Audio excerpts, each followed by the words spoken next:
Good morning, greetings. Welcome from the beautiful San Francisco Bay Area.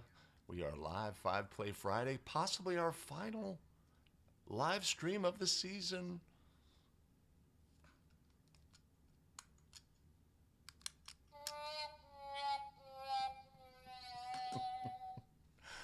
Hope everyone's doing well. Oh man, do we have plays? We have plays. We have plays. A number of plays.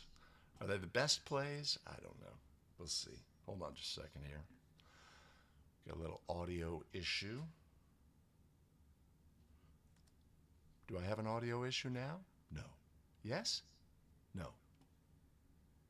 I hear a little bit.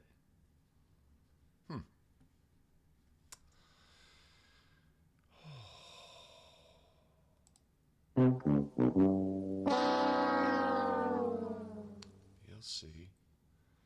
Yeah, I seem a little short. I'm not short with you. I'm just short. Let me try that. Let me try that.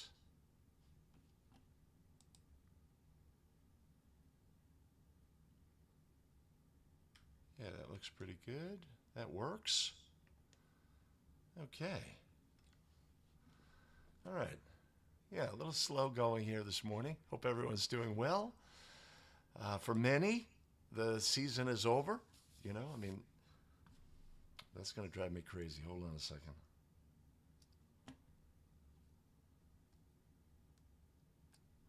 Radio check. Okay. Whew. Central Florida. We have a Florida situation that I'm going to need help with here. We have a 4 official playoff game. I guess there's a story behind that. Yeah, Stan and I worked 3-person for little Pee Wee kids rec games on Saturday or Sunday, was it? I had a bye on my court, so I don't want to sit there and stiffen up. So yes, indeed. It was good to see you, Stan. Excellent. Yeah, so, I mean, so the interesting thing about, of course, about the end of the season is, like here in California, for the state playoffs, there's a northern portion and a southern portion. And the northern portion has 7 divisions.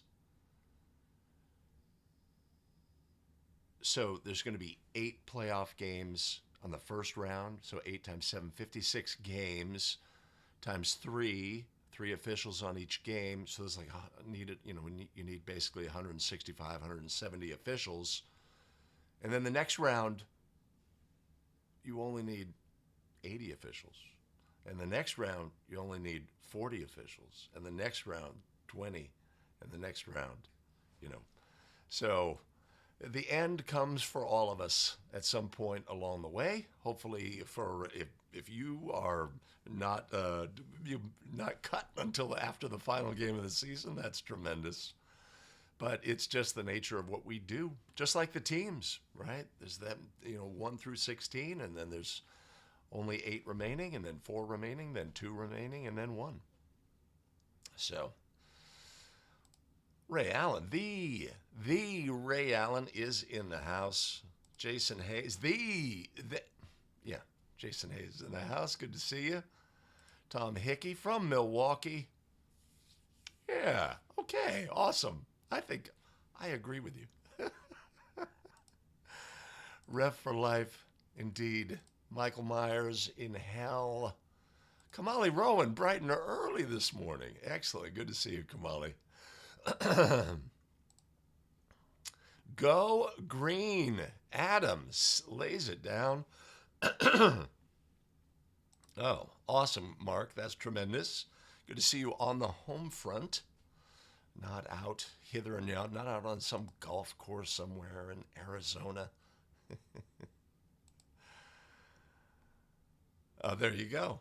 There you go. Okay, the weather must be okay then if you're golfing this weekend.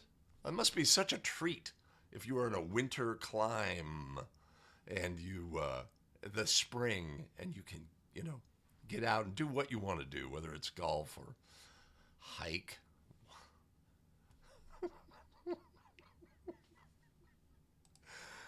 Good morning, Phil. Well, Ted, congratulations on the playoff game that you have. Those 120, yeah, those long drives for the playoffs are, hopefully you're with your crew. That's always a great advantage as opposed to convening. But those long drives, yes, yeah. Here in Northern California, you know, when you get to NorCals, when you get to that state tournament, you can make long drives. But the first couple of rounds, the assigner tries to keep everybody close to home. Phil Haddad, Chile, PA. Stan Bickler, PA. Kenneth Fort, PA. Dave Craig,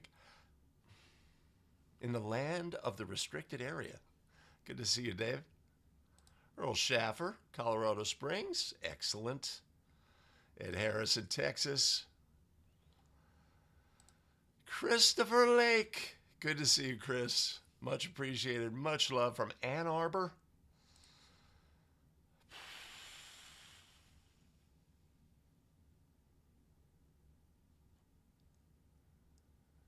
Genesee. Okay, that must be a playoff game coming up. Oh, I'd say that's a go green, Jeff. Regional final. Excellent, excellent. You are, I assume, going to keep it safe and fair and not make it all about you, ref. We got some all about you, ref plays today. Michigan is in the house. Steve Munzer. I'm going to go with Munzer until I'm proven wrong. I'm at such a disadvantage. I just have to, I have to take a stab at names sometimes. Wait a minute. That is not a saxophone.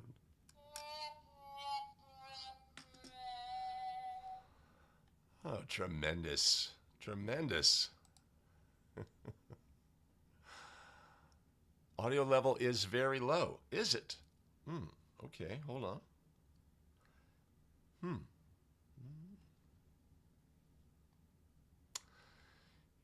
Yeah, sometimes when I watch live streams on YouTube, it's like I'm crank the volume up. I'm on a headset or something and just can't hear. I think it can depend. Al Kennedy. Oh.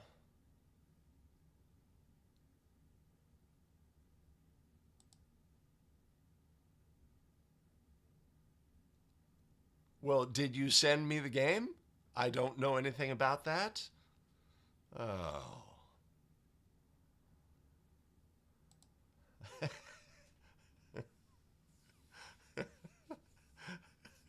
That's tremendous. I thought you were going to say much shorter. What is the speed limit there?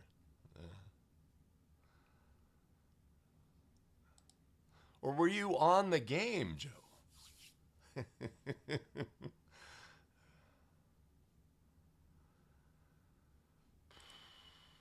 Wow, Michiganders dominating. You know what? I'm going to just say let's move to the next scene. Slight change there. Let me fix that. I have one of these hydraulic chairs, and of course, over time, as we all tend to sag just slightly. Oh, excellent. Okay. All right. Yeah, I pride myself in being pretty good at name pronunciation.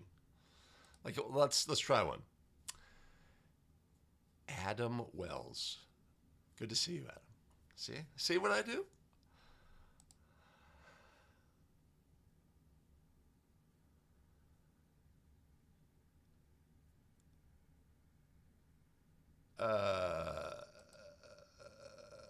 Would it not be Billy Mack? And just to answer your question in advance, Billy, yes, we do have several jump ball plays today.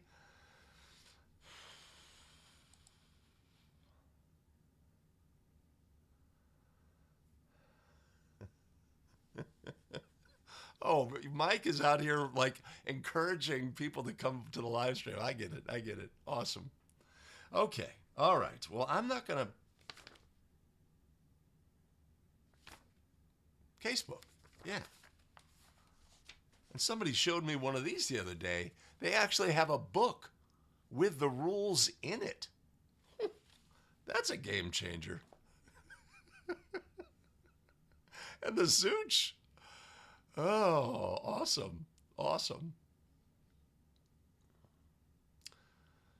Well, now with somebody like Gerald, it's like, okay, is that intervocalic S? Look that one up, kids. The S between the vowels, is it a soft S or a hard, a Z? I guess obviously the Zooch, it's Mazucci, right? And you got the Italian. Has it been anglicized? All these things. You got to figure this stuff out, man. Ooh. Okay, awesome. All right. Now I got my, I'm going to remove this little background I turned on.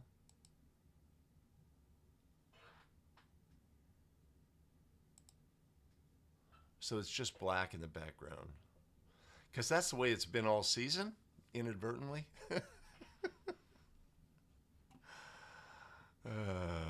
All right, as Zooch explain, or Billy Mack explains this scenario where, a try or a pass hits the ring or hits the backboard, are they treated the same? The opponent, so this will be in the back court. Would that be the same? I will allow him to do that.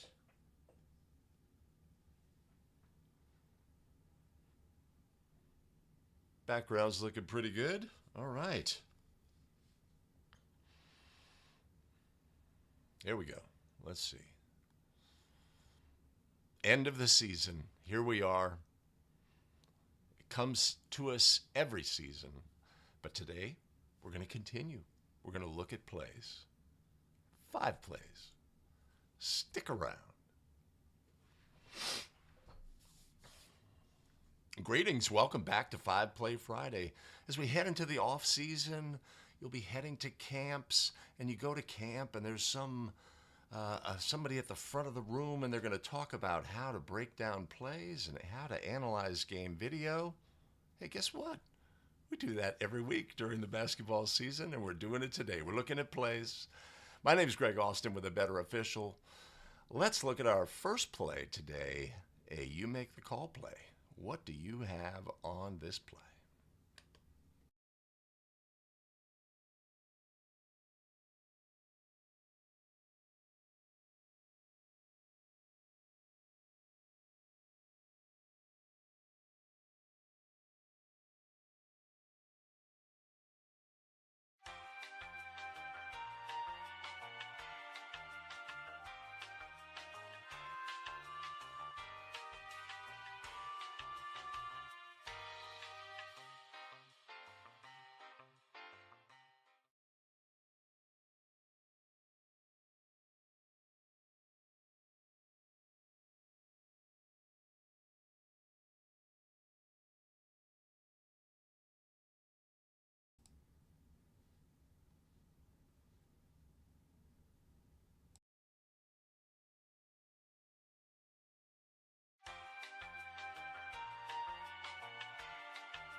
classic spin, move, travel, no call on the play by our calling official. What do you have on this play?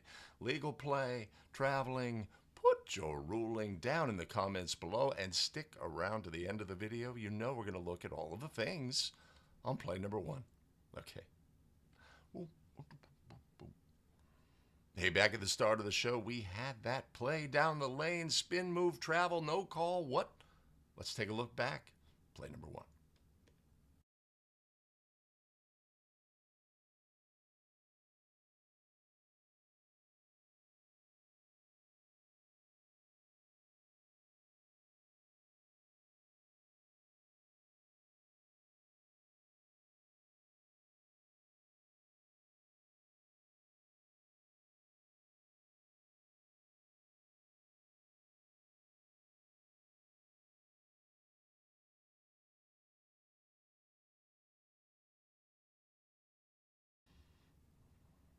All right, play down the lane.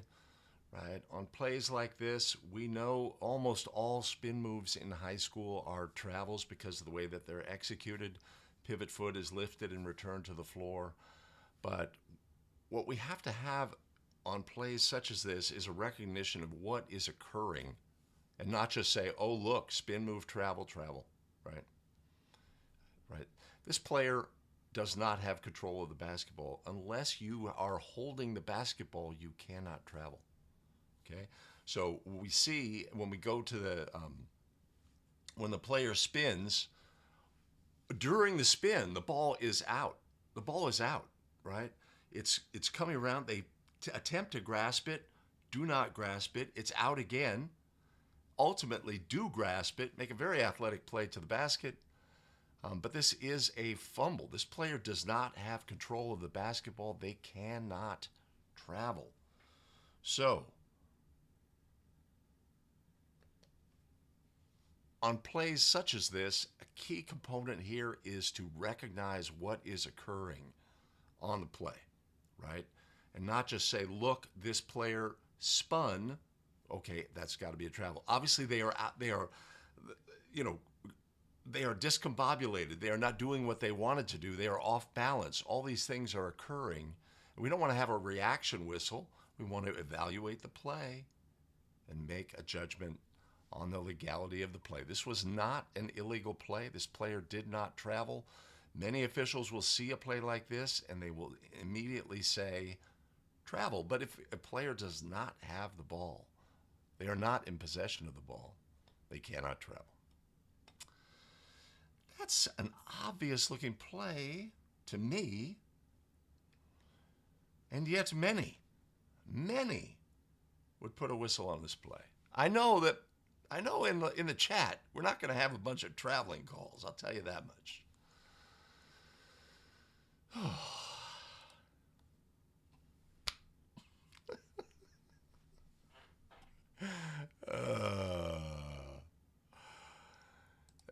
His pivot foot did come down. Well, wait a minute. Did his pivot foot come down? Can we say that? That his pivot foot came down if he was not holding the basketball?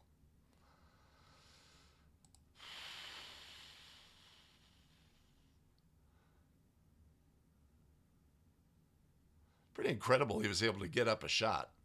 This is a young player in this game, just young, just showed a lot of potential. And his footwork was pretty good for the most part. Kamali's got to travel. Good.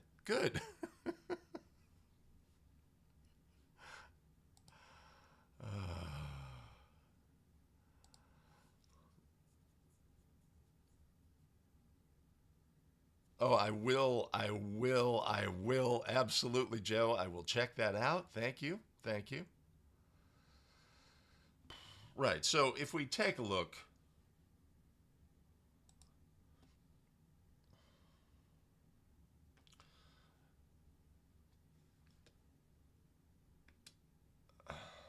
let's do this.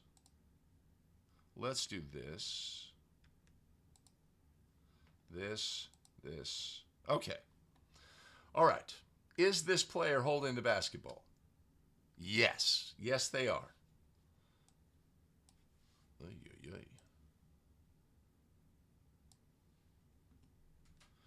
don't want that on, right? This player is dribbling the basketball. This player has player control.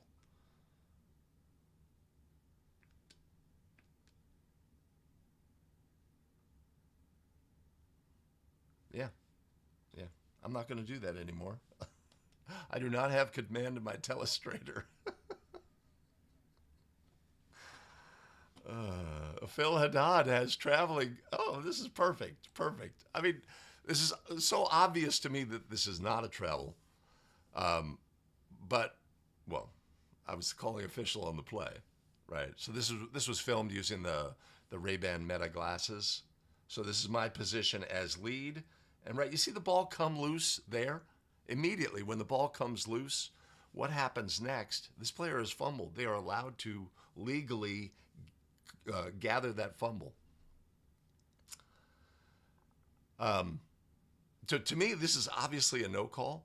And yet many people, they see this play and say it's obviously a travel. And that's what's so fun about it. Oh. Oh. No problem, Sean. I understand.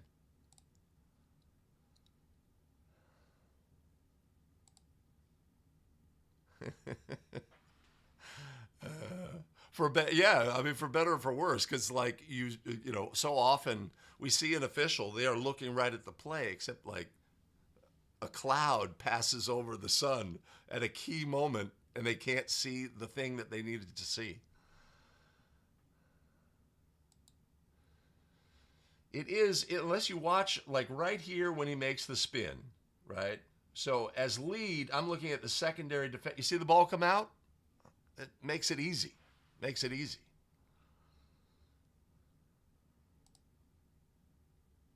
Yep. Yep. Yep. So there's the lesson, Shane.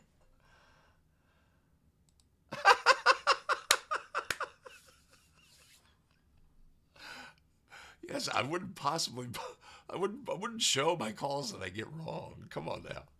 I wouldn't do that. Ay, ay, ay.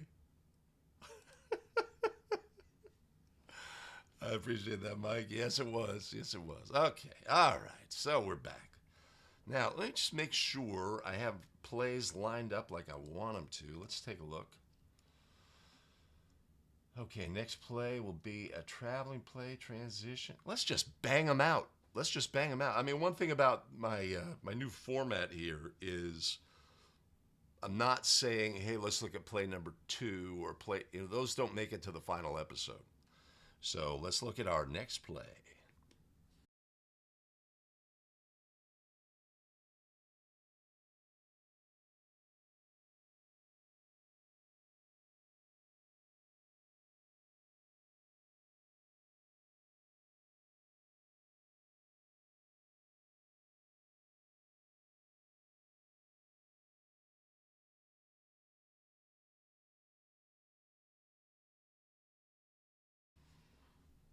All right, is this a traveling play on this play? Right? So we do see a defender put hands or hand on the ball, and yet a held ball is not ruled in this situation. When do we rule a held ball? When either in any scenario, when two players are holding the ball so tightly that rough play may ensue, or if we have an airborne player attempting to release the ball on a pass or a try, and the release is prevented on that airborne player, then we can have a held ball. In this situation, this is not an airborne player. When the ball is prevented to be released, it is not a held ball, and therefore it is a traveling violation. This play was properly ruled. Somebody sent me this play inquiring, is like, when do you call travel? When do you call held ball in these situations? If a player is prevented from releasing the ball, an airborne player is prevented from releasing the ball, then we have a held ball. They're trying to pass, a player puts their hand on the ball, they can't, they come to the ground. They're trying to shoot, they can't, the ball is prevented from being released because the player has it, then that is a held ball situation.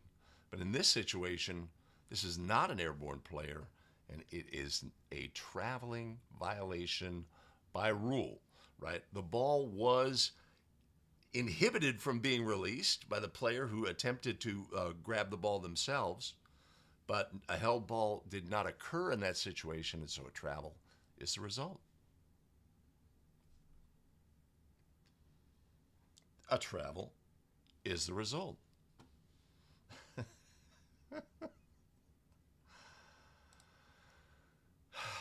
Yeah, yeah.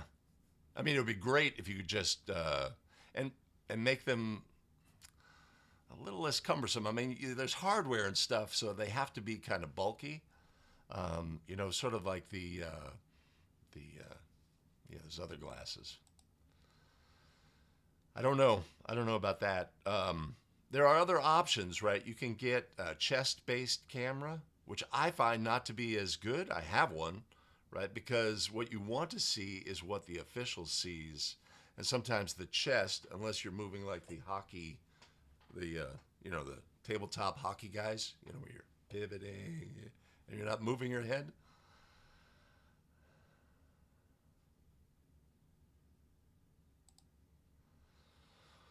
Oh, I use it all the time. Yeah, I mean, if the ball gets dislodged, it's you know, it's and somebody's on the sideline going, ah, you know, it's just like a simple motion. It doesn't have to be a big like, you know, just a simple motion that says, "I saw the whole play." Oh, we may have another "I saw the whole play."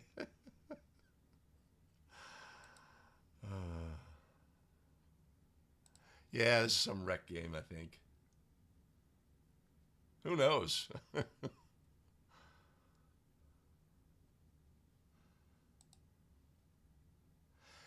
It is a factor, and plus it makes your hands look funny, right? When you do like a traveling violation, it looks like you're doing this, or when you're running. There are issues. There are issues, but it does. So like the meta does.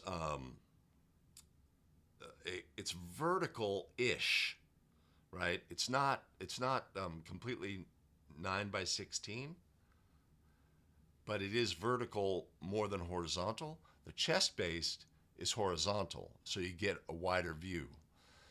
Now, if someone would say, okay, some smart guy is going to like create some little headband where his chest based camera will now be on his head and his forehead, and I've done that, but I haven't.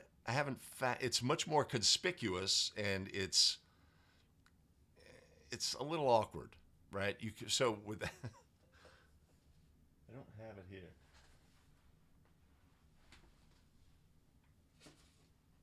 So there's this guy, right? The Go 3, the Insta360 Go 3, and so like the little part detaches, and you can just put that on your chest using a little magnet, or you can put it on your forehead, and you can use voice commands. So you can say start recording, stop recording. But so I've used it, I tried it, and there's some advantages to it, but I've opted to, when I use the camera, which is not all the time.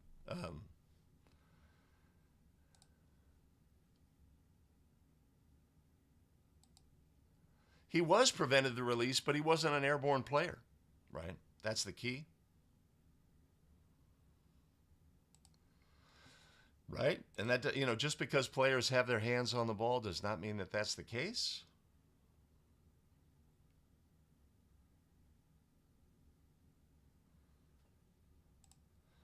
Yeah, yeah.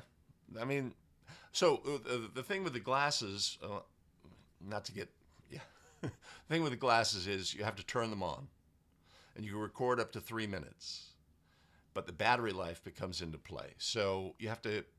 It's not like you can just live stream from them. And technically you can, practically you can't, or just record the whole thing. They don't have that capability yet. That's when the ball is held so tightly that rough play may ensue. Yeah. Okay. Um, oh, sorry. A little struggling here, a little bit. Next play.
All right, block charge, transition play. Our lead gets in really good position, and there's some subsequent action after the fact that we'd have to be aware of as well. Our trail's really well connected on this play. Is this a blocking foul? Is this a charging foul?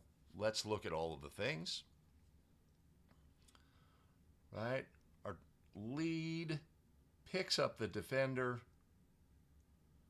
Right? So we have a moving opponent, and our defender steps in. Is this legal guarding position in this instance? I hope you would answer yes. How long does it take to establish legal guarding position on a player with the basketball? There is no time and distance requirement, right? So this player is looking back, they catch the ball, they turn around, they put the ball down, boom, right? This is a legal defender. You're unlucky, right? He's got his head turned. Uh-oh, didn't know he was there, right? Our defender's waiting. That is a legal play. And then we do have our our player here. Tosses the ball to the official, right? There's, he is the nearest official. We'd want to be aware in that situation if there was any disgust involved in the throwing of the basketball, if it wasn't tossed, if it was rather thrown hard or thrown at the feet or thrown at the body, etc. This player's like, yeah. So we just want to be aware of that, right? Our crew, right? In these situations, we notice our trail really gets on his horse to get into the front court, right? Our lead's hustling, our center's just moving with the game. These are the things we're looking at when we analyze our game video. So, block charge, one of those suddenly occurring plays. Player has his head looking back, gets the basketball, turns around, dribbles, boom, right? Our defender is legal by rule. There is no time and distance requirement on that play. That's fair.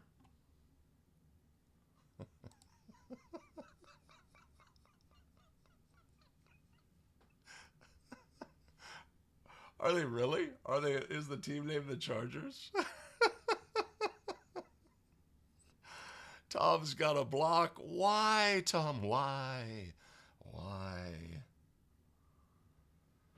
I think this is a collegiate game. So, collegiate mechanics eschew that ridiculous change to NFHS mechanics. Comical, if you want my opinion.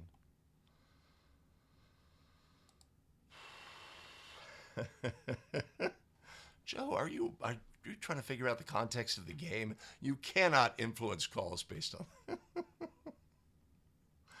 yeah.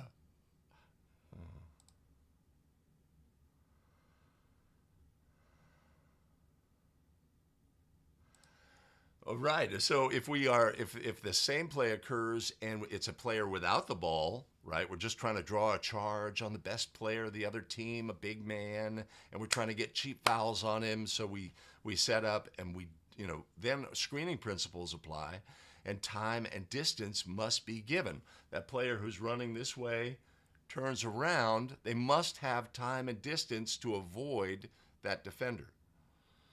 That is a player without the ball. And so for many, it's like, I can't sort the two, right? He unfairly got in the player's way. The player couldn't see him. They're looking back. They get the ball. They turn around. Whoa! Right?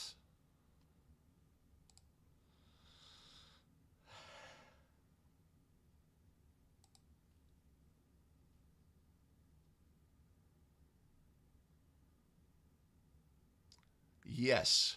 Yes, that would be the same as a player without the ball, because they are a player without the ball. Now, you get the play where, let's say the same play occurs, it's the player jumps, they're looking back, they jump, they grab the ball in the air, right? And there's our defender before they even have a chance to get back to the ground. Technically a charge. Yeah.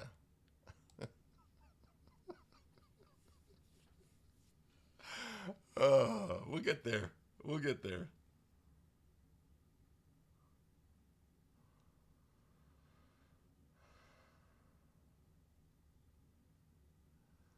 All right.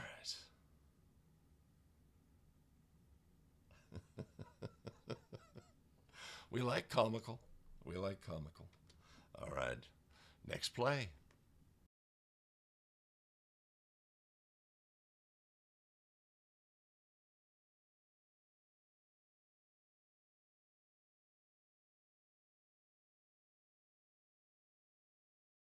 Now control of the ball for the Southwest Christian Eagles. Finds Reek. Reek into Prince. Prince will put it up. No good. Gets his own rebound. No good.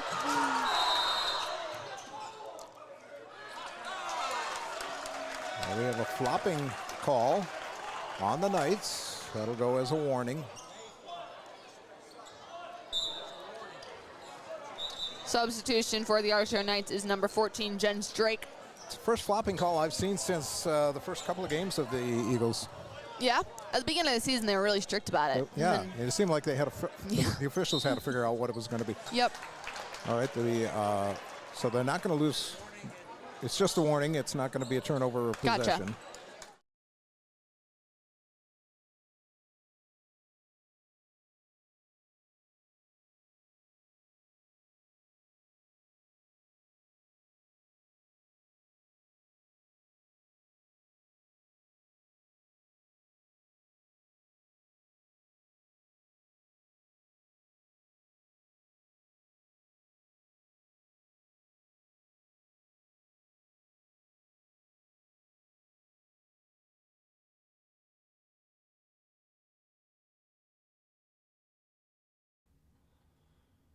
Man, that is a tough work environment for lead. Very tight end line.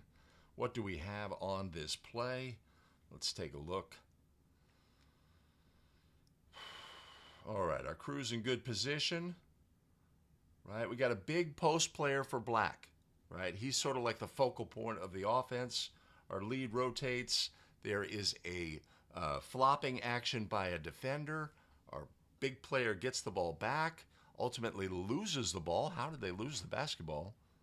We have White in team control. We issue a flopping warning, and we give the ball to White in this situation. This would seem like a play that would be part of our scrimmages at the beginning of the season when we were learning flop rules and mechanics.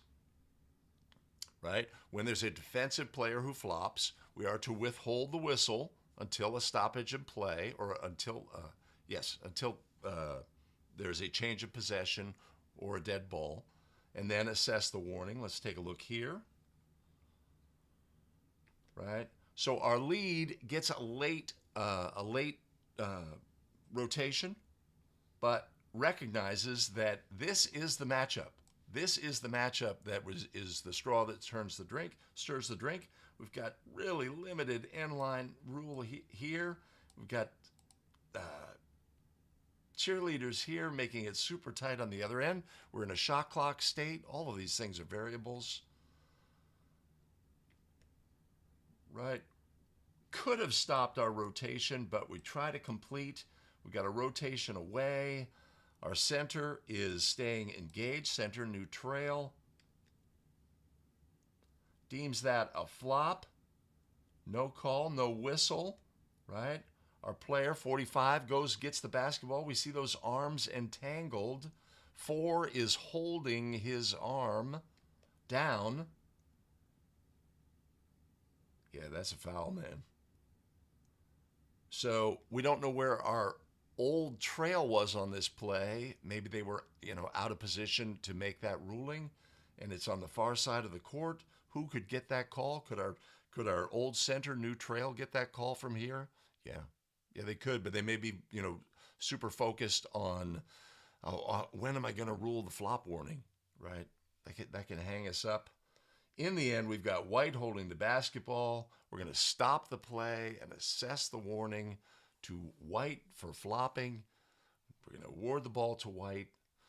Another factor here, of course, is we see our shot clock fails to reset. These are the things that drive us crazy with 4 minutes remaining in the game. We would expect everybody to be on their game, right? Ball hits the ring, no reset. We're thinking of the number. We have lots of things to think about here. But in the end, we miss the foul and assess the flopping warning, which was done correctly based on White having possession of the ball. We've had a change of possession. What do we have, though? Confusion, right? In these situations, we have to be super communicative, right? Flop warning. White. Their number. White ball. End line. Take care of business there before we go to the table so that everybody knows what happens next. In our game, we want to be highly communicative and let everybody know what's going to happen next so the game can position itself to be ready to go.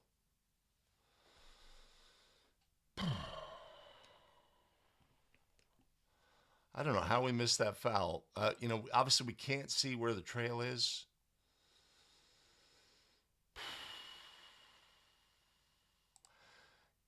Yeah, it could have been ruled a block. I mean, he thrust his hips. And the hips don't lie, Mike. The hips don't lie.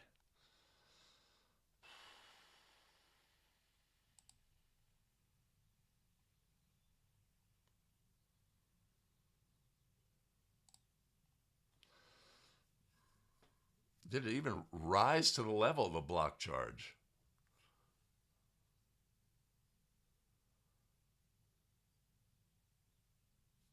Yeah, so here we have that situation where we, obviously like 45 is, what their offense is all about or their best player, or et cetera. So they're trying to get things called against him.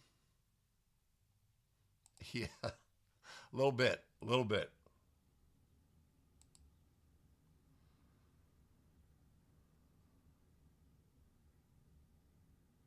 Okay, cool. Next play.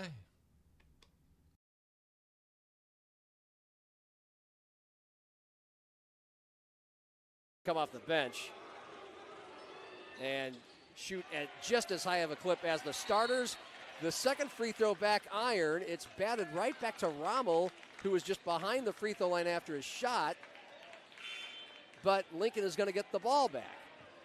And forgive me, I don't know what that call was about. There was no foul, but Rommel punched the ball. I think that's the word I heard, punched. I didn't see the punch. But anyway, Lincoln has it now, right to left, chance to tie.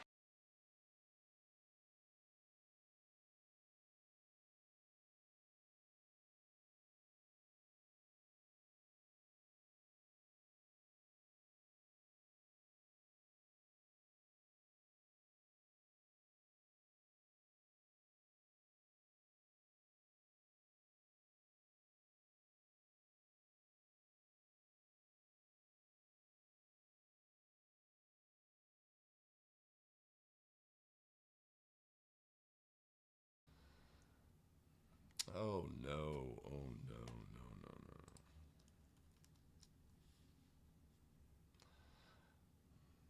Hold on. There we have it. The rare fisting the basketball violation and the accompanying signal. Was it given? No, it was not. Our center official on this play rules that the player contacted the ball with a fist. This is a violation by rule. Is that what happened on this play? Sometimes, as officials, maybe this player had done it previously, and they're sort of thinking, I'm not going to let him get away with it again, and they failed to call it. I'm not going to let it get away with it again.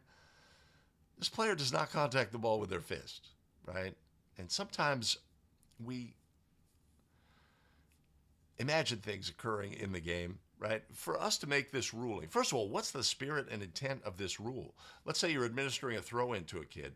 You bounce him the ball, and he, with his fist, taps the ball lightly to his teammate, being their throw-in. Is that a fisting the basketball violation?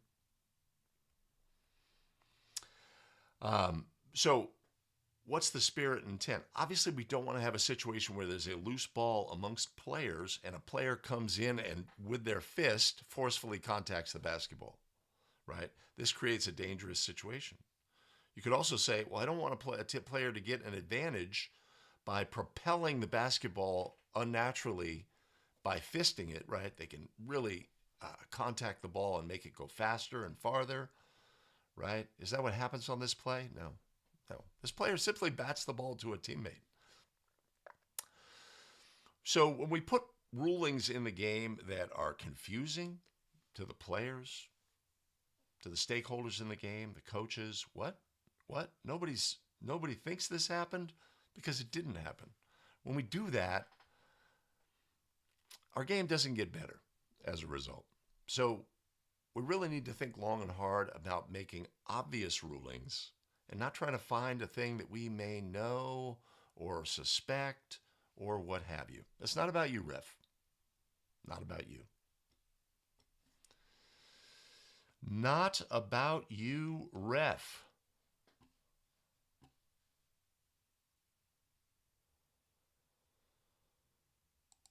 Yeah, on the previous play, I agree, Jared. We were just out of position. That that lead was just in purgatory on that play.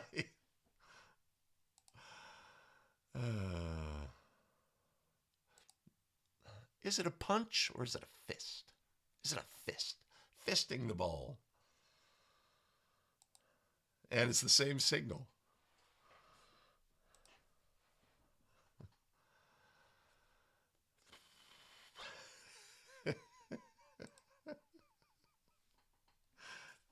Let's see, Shane. Let me find it here.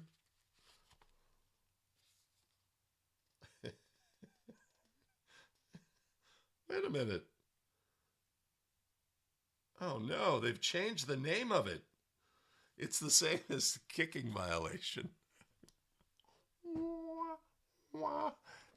It used to be known as the kicking fisting violation. Yeah, we don't need to find violations in our game. They will come to us, right?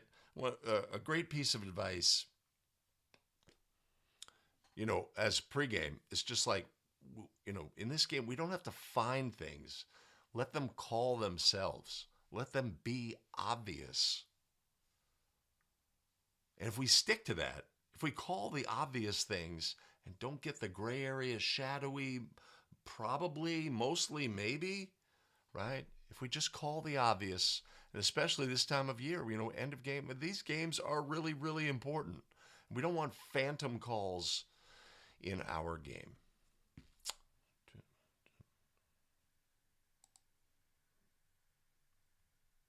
Well, recently, Mike, Steph Curry of the very hot 10-2 in their last 12 games, Golden State Warriors, 6th in the West now, moving in on the 5th. But Steph Curry was ruled for a loose ball. It was near the free throw, top of the arc in the backcourt, punched the ball forward to a teammate, and was ruled in the NBA for contacting the ball with a fist. So I'd never really thought of it in that context, more like in a crowd. We don't want that, right? Why don't we allow players to face guard? Because we don't want their hands near their face. Why don't we allow players to punch the basketball in a crowd? Because we don't want players punching around other players. But if we've unnaturally caused the ball to propel forward, you could say there's an advantage gained from that as well. Jacob Krause has joined the chat. Woo! Good to see you, Jacob. We've missed you. We've missed you all year.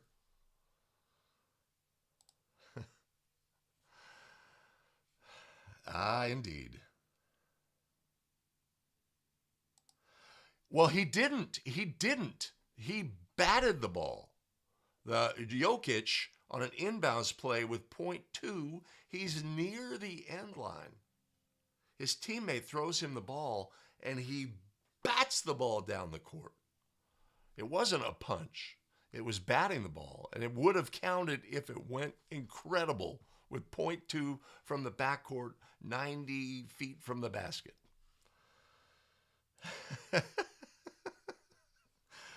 Details. Here. Moving on.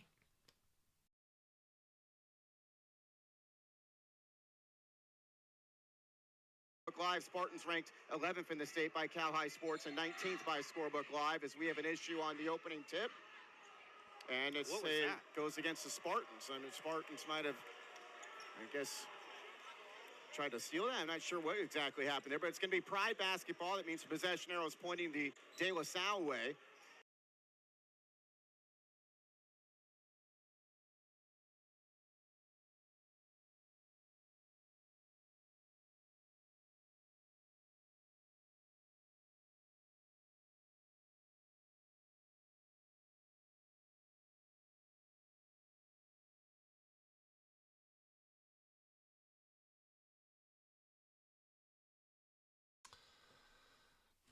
All right, we're starting our playoff game with a jump ball violation. Not our favorite way to start the game. Do we designate the spot? Do we have the correct spot? Do we know the correct spot? Did we get the clock? Are we readjusting the clock as we should in this instance? Jump ball violations are unusual, and we're on the big stage and we don't want to miss something, and so we see something in our game. Oh, I don't want to miss that, and we put a whistle on it. Yeah, so this is a legal play, and we can break down why. Players on a jump ball who are on the circle may not change positions on the circle once the ball has been released in this instance. This player does not change the ball. Players on the circle are allowed to back off of the circle. They are allowed to move freely. There is no restriction on these players who were on and then back off. Then there's no restriction. But let's also look at the players themselves in this jump ball situation.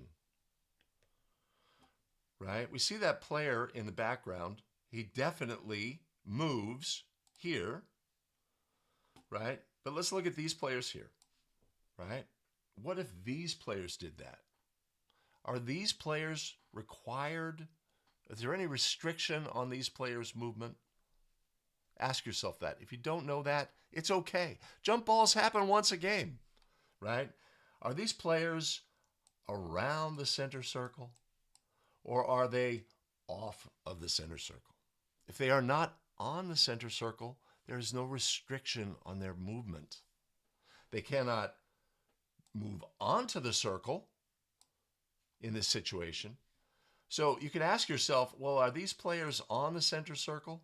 And if we let it run, we've got our superimposed circle, which is, of course, just a shadow line here over the logo.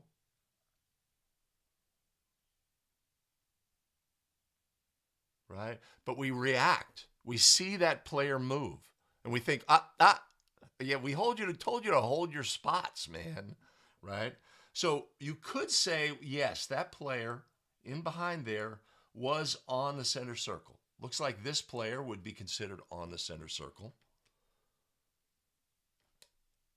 But is that player on the center circle now? Are these players on the circle, Point of the story is call the obvious. And if you can't, if you think this is a violation because the player moved off of the line, then you need a better understanding of jump ball rules and restrictions, Again, if we react to plays that we don't know, then we are not starting our game off on the right foot. Okay, Billy, that was for you. That was for you. Let's let that play. Ay, ay, ay. It is hard to see the circle. Is that a factor on the play? Right? Just ask yourself in the context of the play as well, right? Does this play need a whistle? You know, yeah.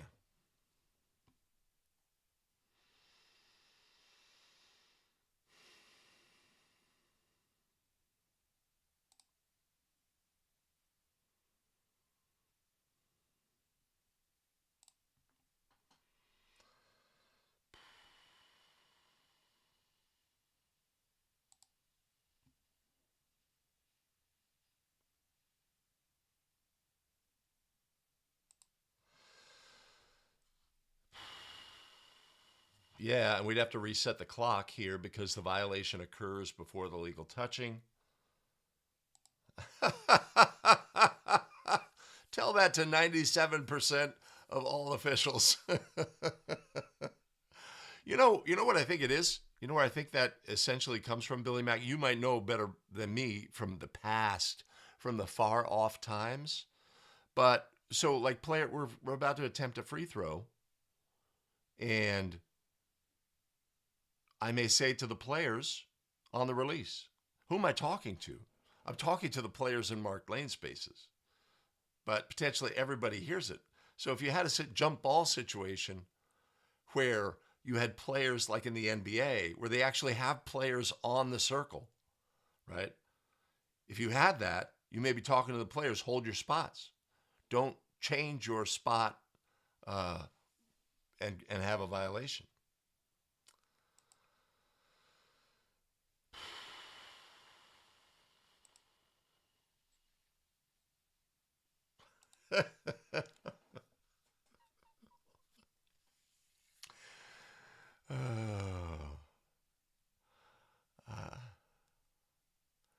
Now, in COVID, some states did adopt a ball goes to the visitor to start the game or something. Is that what I do? I recall that occurring? Has that occurred anywhere?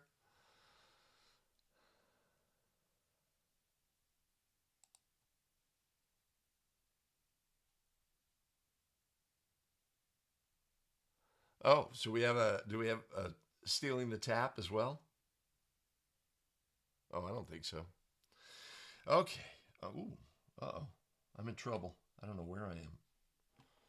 I'm here. Another play.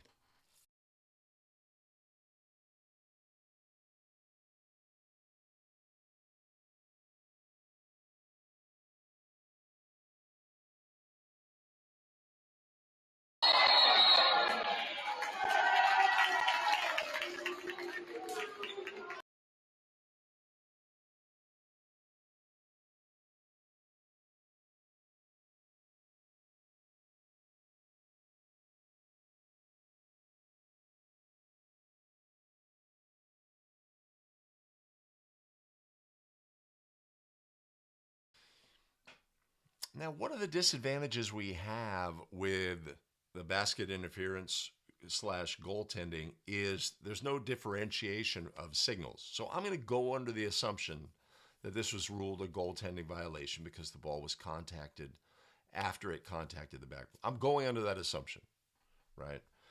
So, and that it was not considered to be in the cylinder, which would be basket interference, which would be the correct ruling if it was in the cylinder on this play. The clip was sent to me by the calling official, and he said goaltending. So I'm going with that. Right. So here are the things. First of all, this is the most misunderstood play in high school basketball. Why? Why is this the most misunderstood play in high school basketball?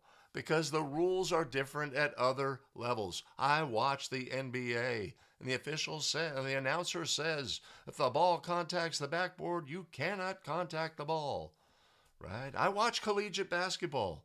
Same thing, right? Everybody knows that's the rule, right? In high school, that's not the rule, right? Goaltending, whether the ball has contacted the backboard or not, is not a variable on the play here in 2025. There's been some encouragement that maybe NFHS should change this rule to comply with other levels. But this ball is clearly on the way up when it is contacted. Or is it? Let's take a look. Has it reached its apex?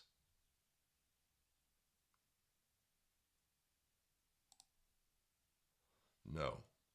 Right? Our defensive player, it's just getting above the ring level.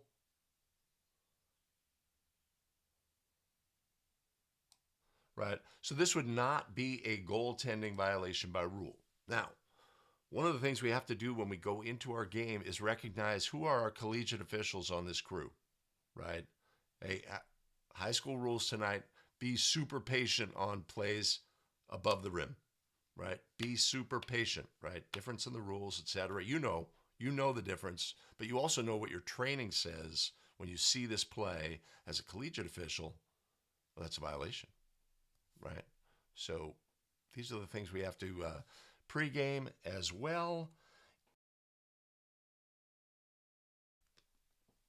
If our ruling here was goaltending, that would be an erroneous ruling in this instance. Hey, you, high school coach, this is not goaltending in high school.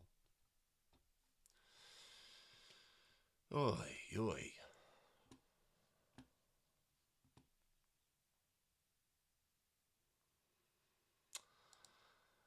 I don't see any reason not to change this rule, right? It's not like that you could say maybe the officials aren't skilled enough to make the proper rulings to detect when it's contacted the backboard at all levels, etc. But of course, it only really comes into play in varsity, and you got varsity officials. And I don't know. I wouldn't think that reasoning would apply. I do believe that changing the rule would be a positive thing. Right? And it also takes the variable out of the equation of, well, yeah, like let's say in this instance, he's pretty much going straight in to the basket. But let's say the player's coming from an angle, it contacts, but it is over the cylinder, and basket interference would be the ruling. Yeah, because everybody knows, Tony. Everybody knows that's a goaltend. They've been trained by all those announcers.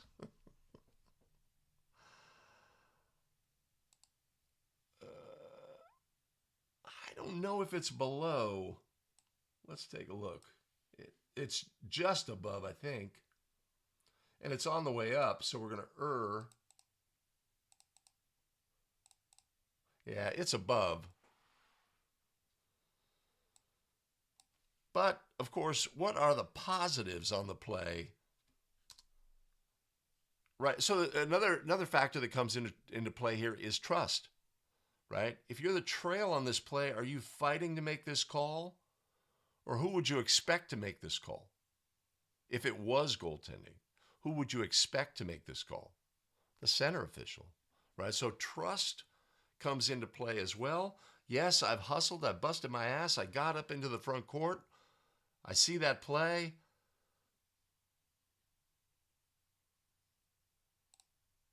Right? That's pretty good position for a transition fast break by trail, right? That's like the goal you should have. So that's good. But yeah, trust comes into play on a play like that as well.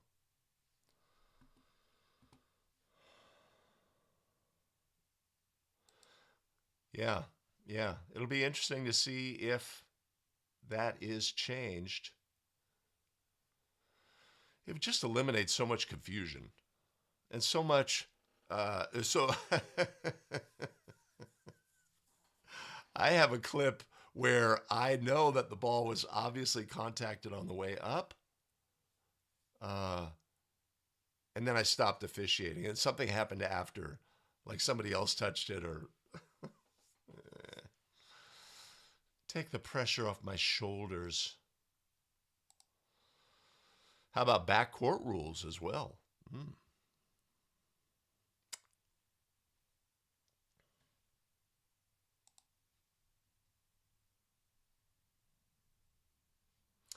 Yeah. Yeah. Possibility. Possibility. Next play.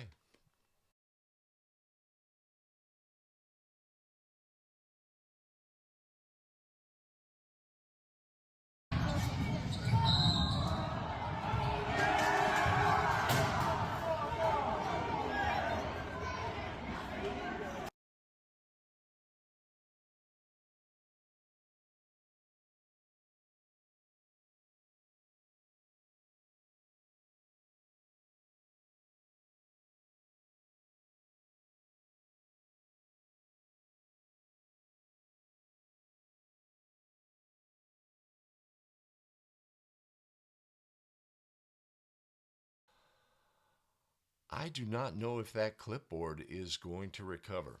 Now, here's what I'm told, that there had been a problem with officiating in this area or what have you. And as a solution, 4 officials were assigned to this playoff game. I do not, if that is the case, my mind is blown. Who knows how to officiate 4 official mechanics, right? Are we going to be out of position? Do we know who's covering what? Ooh, oh boy. Anyway, there are 4 officials on this game. And our call is made by our center? Is this a block charge? This is a block charge play. Obviously, it's ruled to charge. Is this the correct call? These are all questions we, of course, have on this play. As we discussed previously, how long does it take to establish legal guarding position in the path of a player with the basketball? It takes an instant. Is that what happens on this play? Our what do we call them? Water bug, speed bug, super quick player runs into the path of a player who's airborne, right? That would be a block. What do we have on this play? Whew.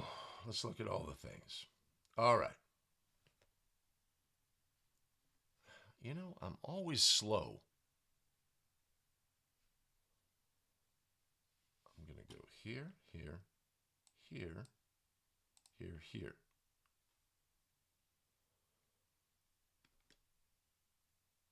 All right. So we have confusion. Is this our lead? We've got a one trail here, a player or an official standing at the center circle, and we have a player here who thinks he's center. I mean, again, we're out of position. That's not in question. Also, what else is out of position for this call? The camera. The camera, right? We have like the worst possible view to judge what happens on this play. We've got a defender who quickly establishes, did they get there before the player was airborne, which would be the restriction or the rule in high school. Do they have 2 feet on the floor facing their opponent in the path?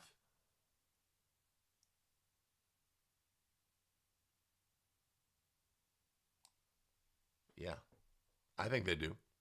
I mean, they were there. Their right foot was down before the player went airborne. Is this a bang-bang play?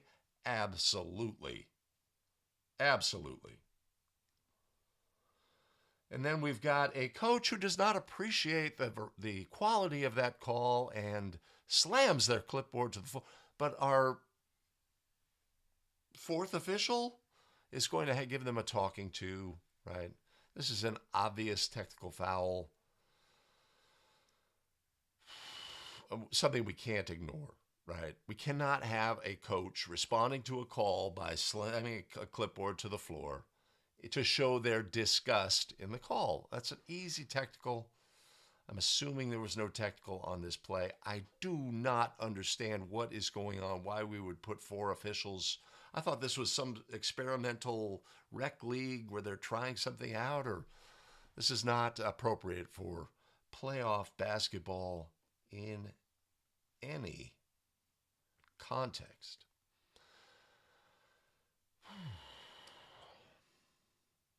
Yeah. So it's a banger block charge play. Many officials are going to say this is a block. Some officials are going to say this is a charge. We have to judge the legality of the defender. Did they get to the spot before the player went airborne? From our angle, all we have is the same angle of the calling official, which is not a great angle. Not a great angle. You could also say what happens to the players afterward. Afterward, the players fall in line together. How would that be? Because the defender was there. If the defender was not there, the players would fall this way. Yeah, it's a banger. It's a 4 official play in a playoff game. Yeah. Yes, it is. I don't know what the hell's going on there. I want my Florida officials to fill me in on what the hell is going on there.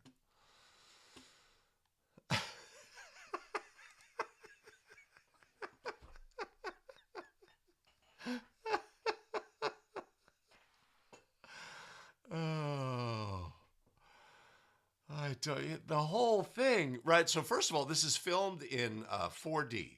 So 4D, you get a different perspective, right? 16 by 9 is our traditional view. That's what we have on the screen here. This is 16 by 9. But this is filmed in 4K from a fixed camera. So it gives you sort of like it gives you the entire court. It's all static. I've made the movement of the camera here.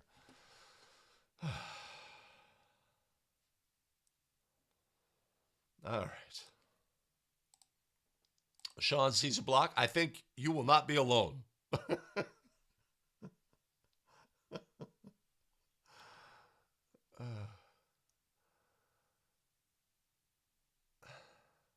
Everything about this is House of Mirrors. Yeah, the wall, the back wall there is gray, so it looks like it's just an extension of the floor.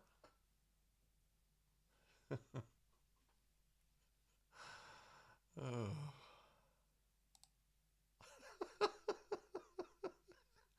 Oh, have you ever seen that? That would be wild.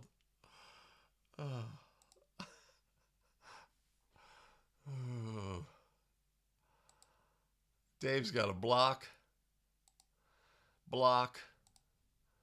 PC, right? Where do we want to be on this play? We want to be on the end line, man. I mean, because like, did our defender come in and create some contact as they got to the spot? I don't think they did, but yeah.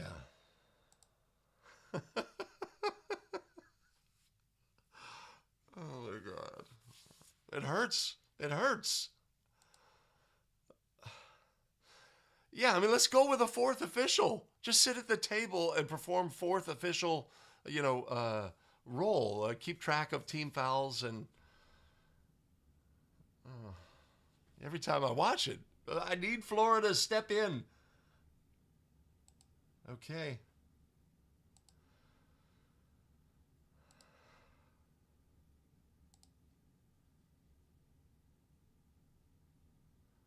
Nobody's going to like it. Our coach didn't. That's for sure. All right. That.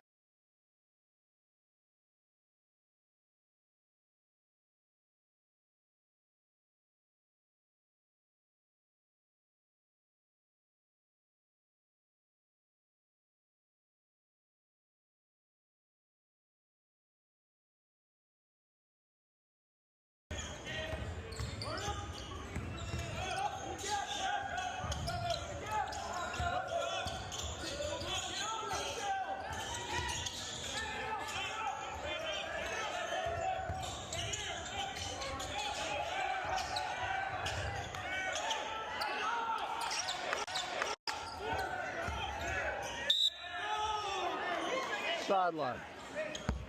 Foul's on white 13. Push with the body. Sideline. Get you in just a second. Come on in. I had a great look at the play.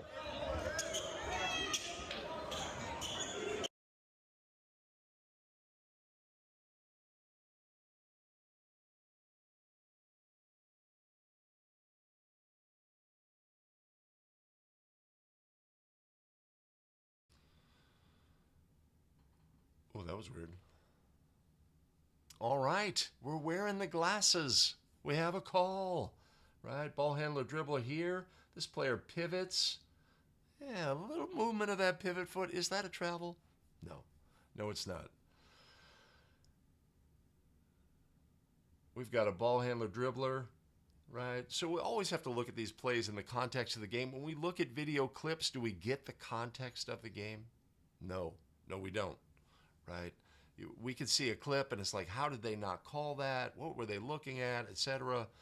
Every game has context, right? If I'm the calling official, like I am here, I can provide that context, right? This ball handler, very handsy when he was with the ball. He liked to extend his arm to keep defenders away, right? We know that. We're early in the game here, etc. But that's not what occurs on this play. The coach says, you know, after the call, it's like he's fouling us, right? A go-to that I have is letting the coach know I saw the whole play. I saw all of the things. Yes, I saw the ball handler potentially extend his arm, but I don't see illegal contact, etc., right? But this is also a great play if you are a young official working two-person, as this game was, to when we analyze our game video, right? This clip allows us a little mini analyze your game video scenario, right? If we go to here and we play this,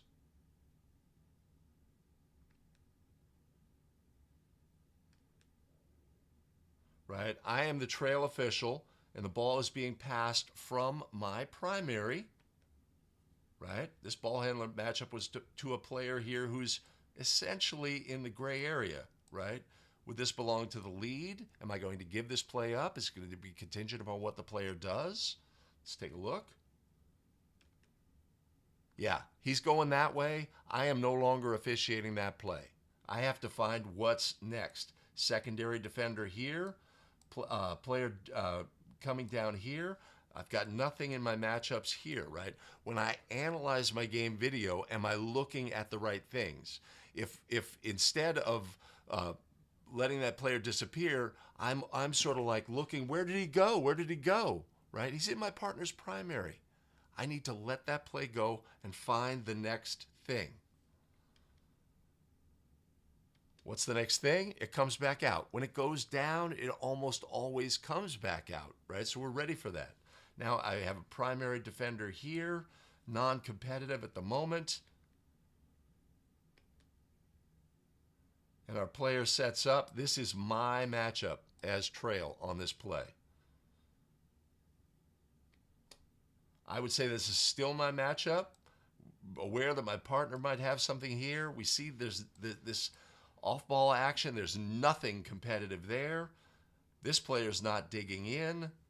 Probably a two-official play. Again, where is it? It's in the gray area for two-person officiating. Right? Who's officiating that? Am I as trail? No.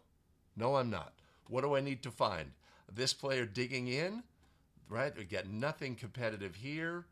This player potentially coming down. Is he being held, etc.? I have to find something off ball as the trail official here.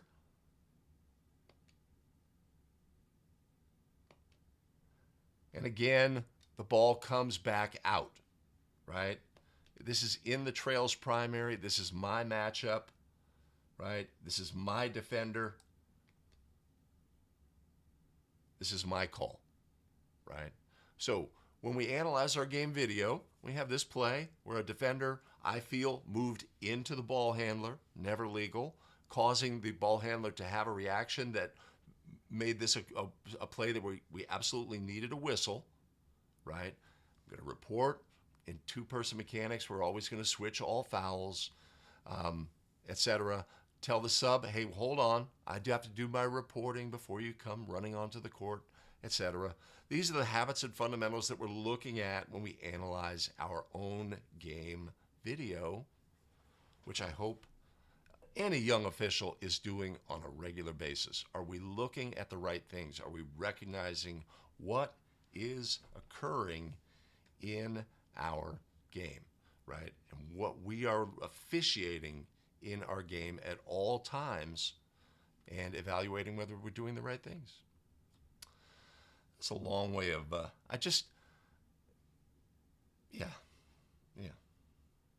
long way around on that one.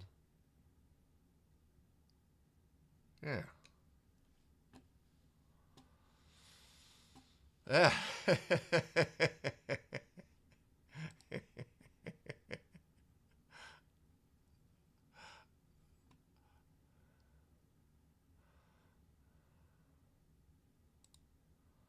Is it a block or is it a push? Right. The coach's main point here was he is fouling us, right? And you want to understand where coaches are coming from and what their perspective is. You want to address it if you can without saying, that's not what happened on this play, coach. Yeah, a great look, or I saw the whole play, right? I saw what the opponent did, and I saw what your player did. I saw what happened on the play with both players, all players, etc. In shorthand, because we're moving on. We're not going to have a great discussion. Yes, on the previous play down, it's possible that the ball handler did push your defender away, but it created a momentary advantage. But, we're not having that discussion. The famous glasses.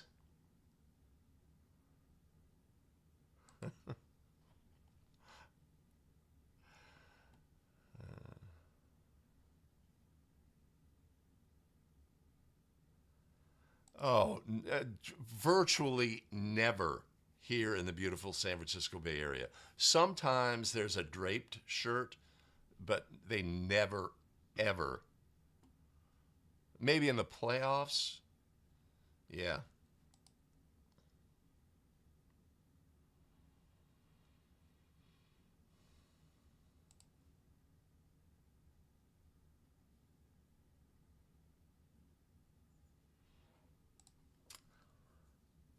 Yeah.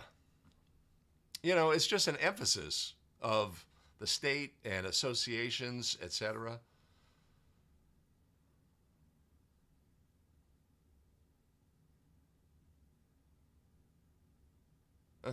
Yeah, got him. All right, let me see how many plays I got left. I do have to get out of here at some point.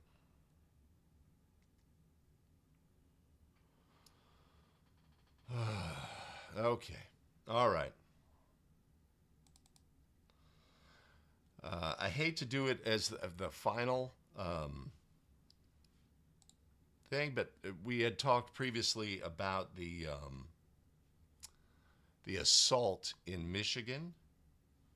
So let's show that play. No, but before we do that, let me, so if you don't want to see it, I understand. It's not good. It's kind of very depressing. But that's how I always like to end the show. The little palate cleanser that makes you go home and say, well, why am I doing this? But let me get this in. Hey, thanks for sticking around to the end of the video. Much appreciated, much love. Shout out to our tremendous show supporters. Much appreciated, much love. Yes, there is. You know it. And we have additional video content. Take advantage of that here. And we will see you in the very next. Yeah, we'll see you in the next video. Take care, everybody. Let me get that in early.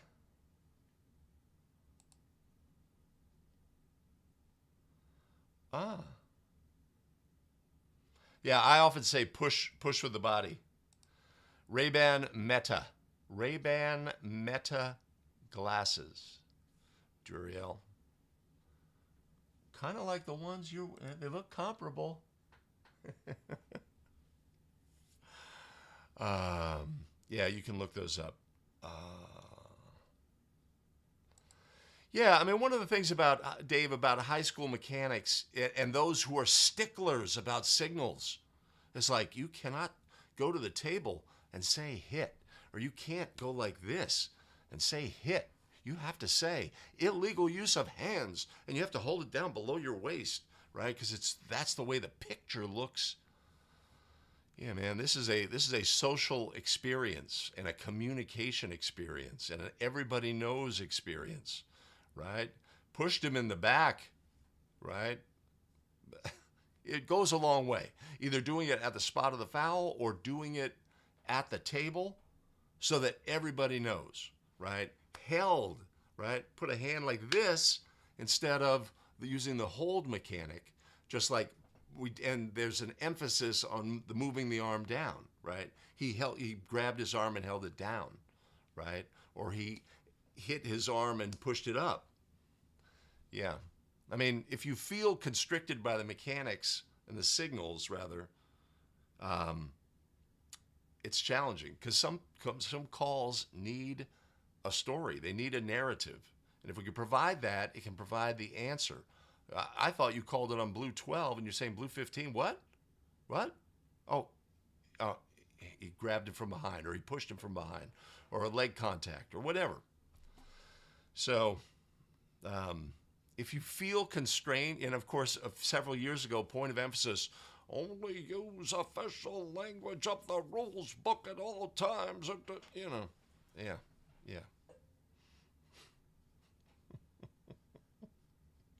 That was a reach, coach.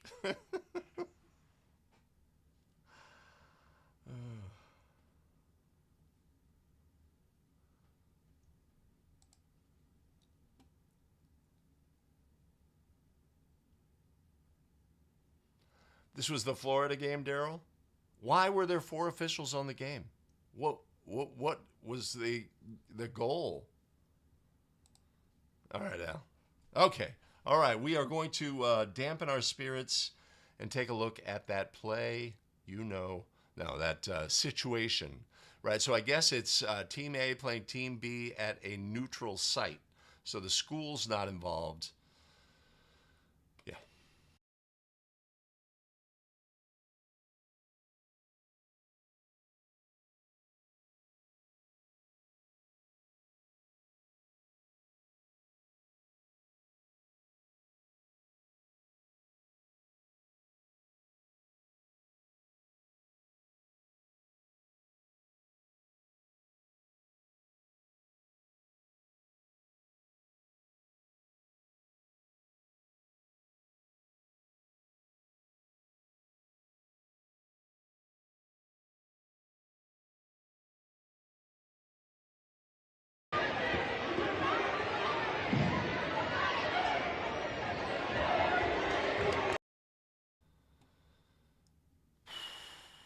Yeah.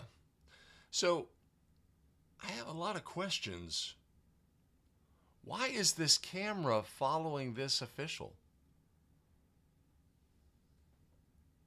I don't understand that. I have no context for this game, what has occurred in this game. Obviously, there is a feeling there was some crucial calls or consistent calls against or whatever.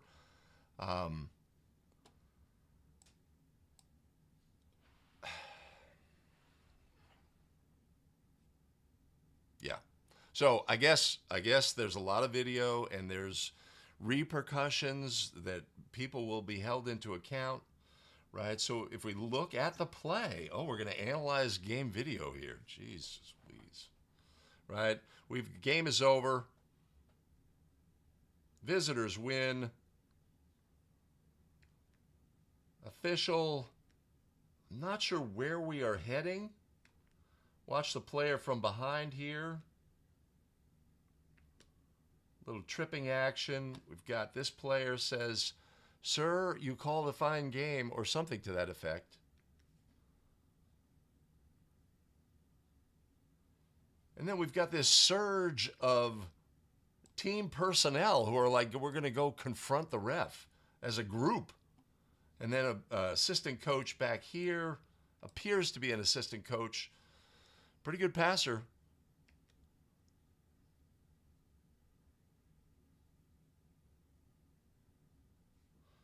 Let's see, was it? Right? It's this, whoever is wearing this t-shirt here picks up the basketball. What on earth would possess you? Oh, I'm just returning it to the officials.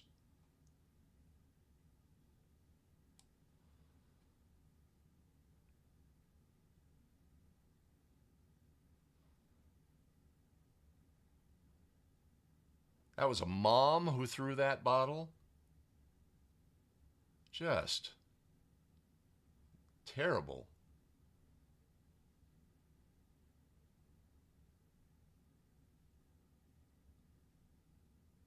Yeah.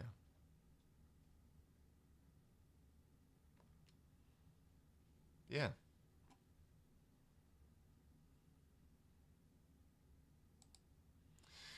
So the initial reports, I guess, were from somebody at the venue, some school supervisor who let the superintendent know that our players exhibited great exemplary behavior, and it was all the fans. That was not the case here, man. So,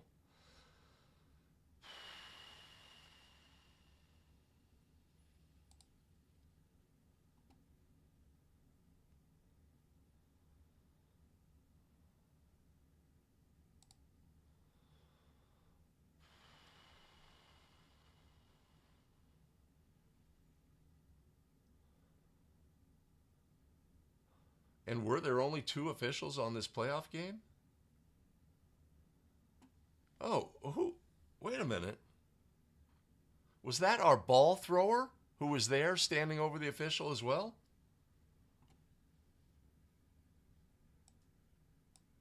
Right? T-shirt guy throws the ball.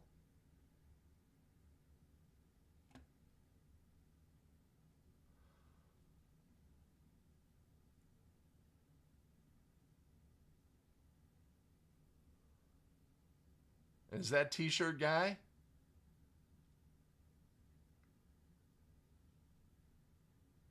I don't understand, man.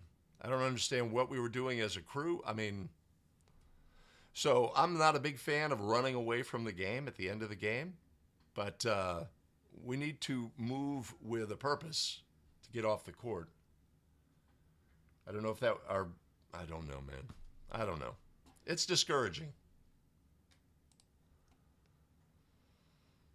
Yeah, but fired's not enough.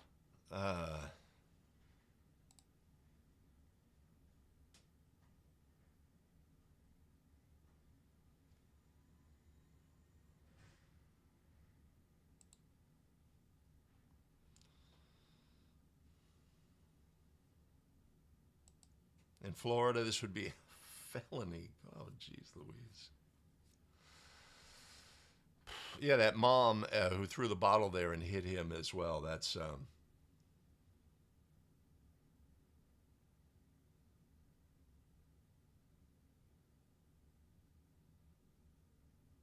yeah, yeah. I just thought I'd share that because I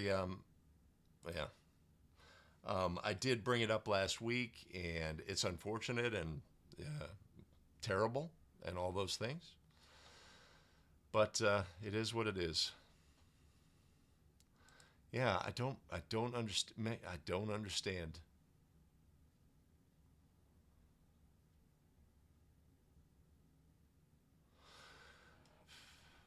Yeah, yeah.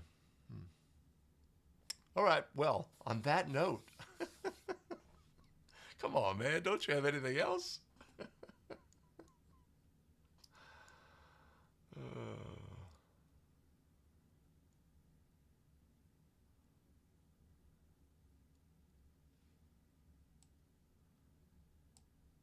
But I also, this camera is following this official.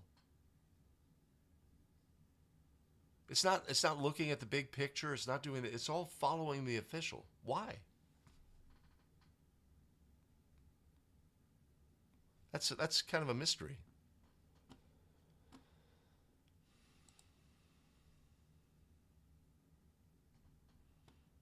Oh, excellent, Al. Thanks for that update. All right. Well, so, oh man, I gotta go. I gotta go.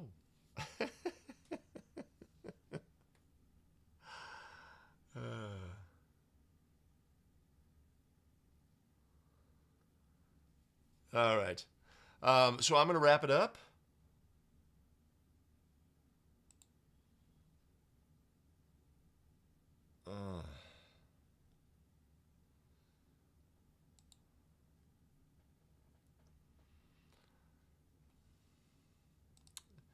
Dave, that needed to be said. It was like, protect and to serve? Really? Is that what's going on here? All right. Wait a minute.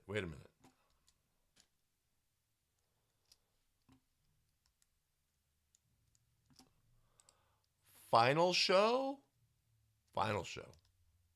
Final live stream. Let me see something. Hold on.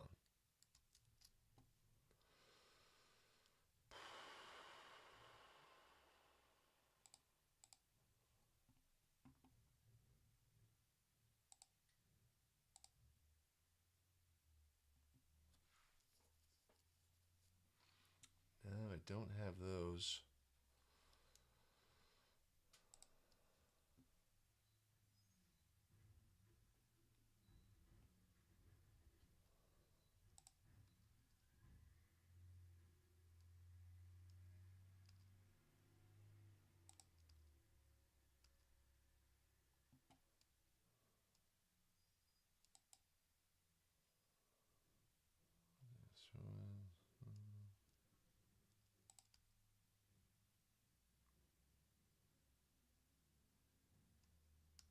I did that one.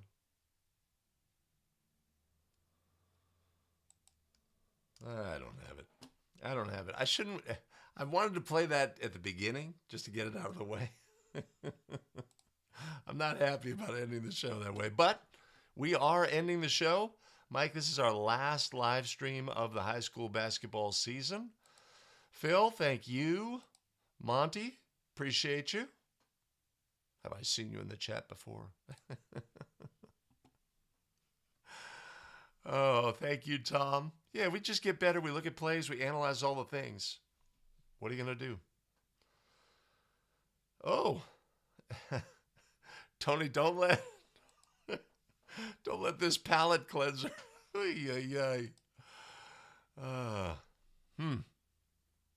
Maybe. I'd hate to think that would as well. All right, Duriel, good to see you. Have a wonderful off-season. Yeah, so, camp season. I may do some best of videos going forward, but we won't look at new plays, and it won't be live. Thank you, Stan. Much appreciated. It will be here. It always comes quickly. It always comes quickly. Thanks, Chris. Appreciate it. Warm weather. Sounds good. Like here in the beautiful San Francisco Bay Area. Yesterday was gorgeous. It's gorgeous all the time here, man. What are you going to do? All right, Mike, keep it safe and fair out there in that girls' game. Come on, ref. Call it both ways. What? Thanks, Dave. Good to see you in the chat, as always. Ted, you've got that game. You do the same. I don't want any impartiality. No home cooking. Call it both ways. All right. Appreciate everybody. Have a great one. We'll see you in the very next video. Take care.